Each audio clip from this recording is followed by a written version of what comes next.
Hello दोस्तों, स्वागत है आपका मेरे यूट्यूब चैनल में। आप सभी ने वर्णमाला में 52 अक्षर पढ़े होंगे। तो अक्षर 52 हैं तो वर्ण कितने होते हैं और स्वर और व्यंजन को जोड़ने पर 52 क्यों नहीं आता? ऐसे ही सारे सवालों के जवाब आपको आज इस वीडियो में मिलने वाले हैं। तो चलिए वीडियो को स्टार्ट करते हैं। तो सबसे पहले मैं आपको बता दूँ, ये हिंदी की हमारी फर्स्ट क्लास है और इसमें हम वर्णमाला से संबंधित कुछ जानकारी जो आपकी परीक्षा की दृष्टि से अति महत्वपूर्ण है को साझा करेंगे। तो सबसे पहले आपको जानना होगा कि क्या वर्ण और अक्षर एक ही है या अलग अलग है। तो आप देख सकते हैं कि वर्ण और अक्षर शब्द में भले ही अलग हो, लेकिन इनका अर्थ एक समान है। अतः जब भी पूछा जाएगा कि वर्ण कितने होते हैं अथवा अक्षर कितने होते हैं, तो आपका उत्तर 52 ही रहेगा। आपका याद रखिएगा, आपका उत्तर 52 ही रहेगा। आपका आंसर या उत्तर 50 नहीं होगा। जी हाँ। अब बात करते हैं कि स्वरों की संख्या कितनी है। तो स्वर की संख्या 11 होगी। जी हाँ, आपका आंसर हमेशा 11 रहेगा, 13 नहीं होगा। और व्यंजन की संख्या, तो व्यंजन की संख्या आपकी 33 रहेगी। जी हाँ, 33 के अलावा 31, 34 अथवा 32 हमारा उत्तर नहीं होगा। जी हाँ, कभी कभी एग्ज़ाम में 33 नहीं दिया रहता है, तो आप 35 का चयन करेंगे, यानी कि 35 का चयन करेंगे।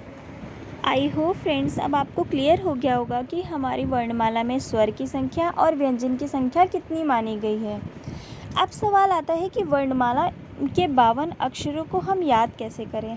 हमें नहीं समझ में आता है कि 52 अक्षर किस प्रकार से हैं। तो वर्णमाला के 52 वर्णों को या अक्षरों को समझने के लिए हमें वर्णमाला के प्रत्येक समूह को समझना होगा। प्रत्येक समूह को समझकर ही हम वर्णमाला के 52 अक्षरों को याद कर पाएंगे। तो सबसे पहले आता है स्वर, जिनकी संख्या 11 होती है। स्वर की संख्या 11 है, तो 11 स्वर वह कौन कौन से हैं? वह हैं आ, ई, ऊ, री, ए, आप में से अधिकतर लोगों को व्यंजन नहीं याद होते हैं, पर स्वर आसानी से याद हो जाते हैं। जिन्हें नहीं याद होते हैं वह स्वर को इस प्रकार से जोड़े में याद कर लें, जैसे कि आ और आ को एक साथ पढ़ा जा सकता है, ई और ई को एक साथ पढ़ा जा सकता है, ऊ और ऊ को, इसी प्रकार आगे। तो आप इस तरह से स्वर को याद कर सकते हैं। सिर्फ री एक स्वर ऐसा है जो अकेले आपको याद करना होगा। उसके बाद बात करते हैं व्यंजनों की। व्यंजन को समझने के लिए आपको बहुत ही धैर्य की आवश्यकता है, और अगर इस वीडियो को एक बार देखने के बाद आपको व्यंजन समझ में आ जाते हैं तो समझ लीजिए आप पार्ले जी खाकर जीनियस बन गए हैं। तो चलिए देखते हैं। व्यंजन है का, खा, गा, घा, अड़ा। आपने पढ़ा होगा कि अड़ा खाली होता है, परंतु यह खाली नहीं होता। अगर खाली होता तो यह यहाँ ना होता। उसके बाद पढ़ते हैं चा, छा, जा, झा, इया।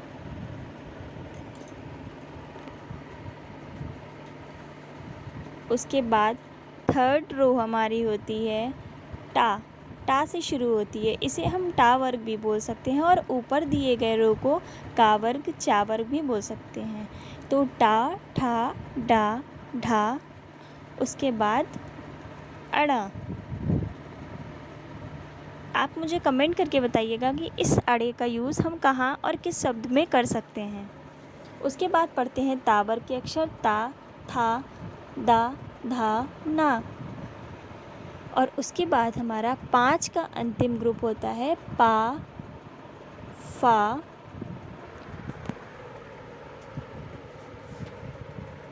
बा, उसके बाद भा, और भा के बाद मा। ये सभी 5-5 के अक्षरों के 5 ग्रुप हैं, यानी कि 5 समूह हैं। आप चाहें तो इस प्रकार भी इनकी गिनती करके इन्हें याद कर सकते हैं। उसके बाद चार अक्षरों के 3 समूह आते हैं जिसके अक्षर क्रमशः होते हैं या, रा, ला, वा। उसके बाद शा, और शा से मिलता जुलता ही होता है श। उसके बाद सा और उसके बाद हा। अगर आप जल्दी जल्दी इन अक्षरों को पढ़ना चाहते हैं और आपको यह ज्ञान पहले से है तो आप वीडियो की स्पीड बढ़ाकर भी वीडियो को देख सकते हैं। यह वीडियो चूँकि बिगिनर्स के लिए है जिन्हें वर्णमाला का ज्ञान ठीक प्रकार से नहीं है, इसलिए मैंने सभी अक्षरों को ठीक प्रकार से बताया हुआ है। अब हम देखेंगे संयुक्त व्यंजन, जो कि मैंने ऊपर लिख दिए हैं छ, त्र, ज्ञ और श्रा। इसके बाद अनुस्वर अंग या आ आता है। इस आ के ऊपर चंद्र बिंदी भी लगी हुई है। माफ़ कीजिएगा, आपको नीचे का अक्षर नहीं दिखाई दे रहा है, उसके लिए क्षमा चाहती हूँ। अब आप देखेंगे कि ये डा और ढा, ये डा और ढा को मैंने अंडरलाइन क्यों किया हुआ है? इसलिए किया हुआ है क्योंकि यह दोनों द्वित व्यंजन हैं। जी हाँ, यह दोनों द्वित व्यंजन का अर्थ यह होता है कि यह अपने 2 रूप वर्णमाला में प्रदर्शित करते हैं। जी हाँ, ये देख सकते हैं आप नीचे, इसमें अगर हम बिंदी लगा देंगे तो ये 2 अक्षर 2 रूप प्रदर्शित करेंगे। अब आप देखेंगे कि इन्हें हम किस तरह से याद कर सकते हैं। इन्हें याद करने के लिए आप यह याद कर लीजिए कि 5-5 अक्षर के 5 समूह होते हैं, यानी कि 5 रो होती हैं। इस प्रकार से कुल अक्षर जो हैं वह कितने हो जाएंगे ये आप देखेंगे, और 4-4 के 3 रोज़ होती हैं, यानी कि कुल अक्षर कितने हो जाएंगे 12। ठीक है, कुल अक्षर 12 हो जाएंगे और ऊपर की 5 की रो के कुल अक्षर 25 हो जाएंगे। तो आपको समझ में आ रहा होगा, जैसा कि 25 हमारे ऊपर के अक्षर हैं जो 5-5 के समूह में है और नीचे 4-4 के समूह में 12 अक्षर है, तो कुल हो गए हमारे 37 यानी कि 37 अक्षर। पर आपने तो पढ़ रखा है कि व्यंजन कुल 33 होते हैं और वर्णमाला में कुल 52 अक्षर होते हैं। तो बचे हुए अक्षर कौन कौन से हैं? तो चलिए आगे देखते हैं। तो बचे हुए अक्षर कुछ इस प्रकार से होंगे। तो अभी थोड़ी देर पहले आपने पढ़ा कि 4 संयुक्त व्यंजन भी वर्णमाला में सम्मिलित होते हैं। जी हाँ, 4 संयुक्त व्यंजन। अब ये संयुक्त व्यंजन क्या है? संयुक्त व्यंजन ऊपर दिए गए वर्णों से किस प्रकार से अलग है?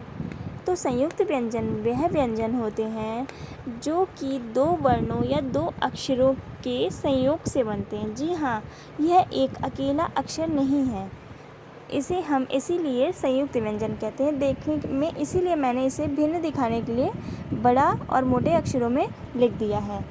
ठीक है, तो अगर आपसे परीक्षा में पूछा जाता है कि संयुक्त व्यंजनों की संख्या वर्णमाला में कितनी होती है, तो आपका उत्तर होगा 4। जी हाँ, संयुक्त व्यंजनों की संख्या वर्णमाला में 4 होती है। तो अब आप देखेंगे कि 33 व्यंजन कुछ इस प्रकार से। तो 37 व्यंजनों में यदि हम संयुक्त व्यंजन, जो 4 संयुक्त व्यंजन मैंने आपको बताया, वो घटा देते हैं तो हमें कुल 33 व्यंजन प्राप्त हो जाते हैं। अब आप देखेंगे कि ये अंग या अंग ये क्या है? तो ये हमारा अनुस्वार है और ये अंग हमारा चंद्र बिंदु है। इसे हम एक ही काउंट करेंगे। जी हाँ, अनुस्वर का प्रयोग आपने विभिन्न शब्दों में देखा होगा, जैसे कि हमारा उदाहरण हो गया हिंदी। जी हाँ, हिंदी, मंदिर इत्यादि शब्दों में हम अंग का यूज़ करते हैं। और चंद्र बिंदु का यूज़ हम किन शब्दों में करते हैं, इसका उदाहरण आप मुझे कमेंट बॉक्स में बताएंगे। अब ये अडा और ढा क्या है? ये द्वित व्यंजन है। जी हाँ, ये द्विगुण व्यंजन या द्वित व्यंजन कहलाते हैं। इन्हें द्वित व्यंजन इसलिए कहते हैं क्योंकि ये ऊपर दिए गए 2 व्यंजनों से ही बनते हैं। ये हमारे हिंदी सिनेमा की मूवी जुड़वा के सलमान खान की किरदार की तरह ही भूमिका निभाते हैं। अब आप देखेंगे कि डा से बनने वाला शब्द कौन सा होता है।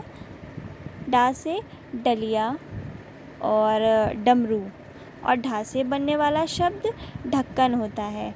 जी हाँ, आप डा, ढा और डा और ढा में फ़र्क समझ गए होंगे। डा से बनने वाला शब्द हो सकता है लड़ाई,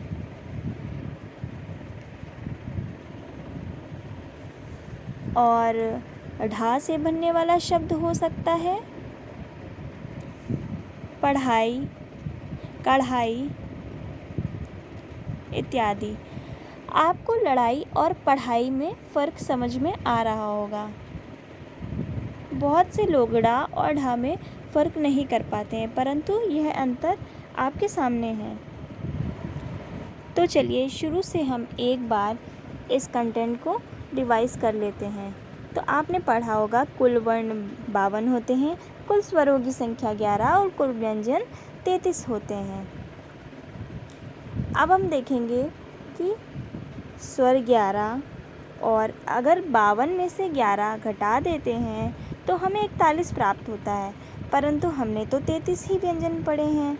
तो ये बचे हुए 8 क्या हैं? ये बचे हुए 8 कहाँ हैं? तो ये बचे हुए 8 आप इस प्रकार से नीचे देख सकते हैं। उन 8 में से 4 तो हमारे संयुक्त व्यंजन हो गए, एक हमारा अंग और अंग हो गया। इन दोनों में से एक को ही काउंट करते हैं, इन्हें हम एक ही काउंट करते हैं। 4 संयुक्त व्यंजन, एक अंग, और उसके अलावा 2 हमारे द्विगुण व्यंजन। तो 4 और 1 5, 5 और 2 7, 7, ये तो 7 ही हो रहे हैं। तो 8वां अक्षर कौन सा है जो हमारी वर्णमाला को पूरा करता है? सोचिए सोचिए, क्या कुछ या कोई अक्षर बच रहा है? नहीं याद आ रहा है ना? चलिए मैं ही आपको बताती हूँ। वह 8वां अक्षर है विसर्ग। जी हाँ, विसर्ग भी आपने हिंदी वर्णमाला में पढ़ा होगा, जिसे हम आहा से संबोधित करते हैं। इस आहा का यूज़ भी कई शब्दों में होता है, जैसे कि दुख, क्रमशः।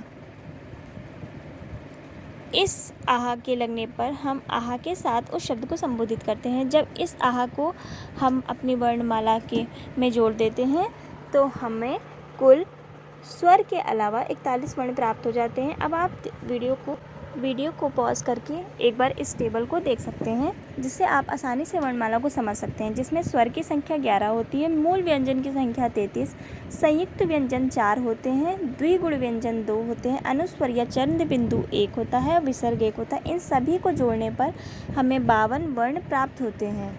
वीडियो देखने के लिए आपका बहुत बहुत धन्यवाद। वीडियो पसंद आई हो तो लाइक कर दें और अपने दोस्तों को शेयर कर दें।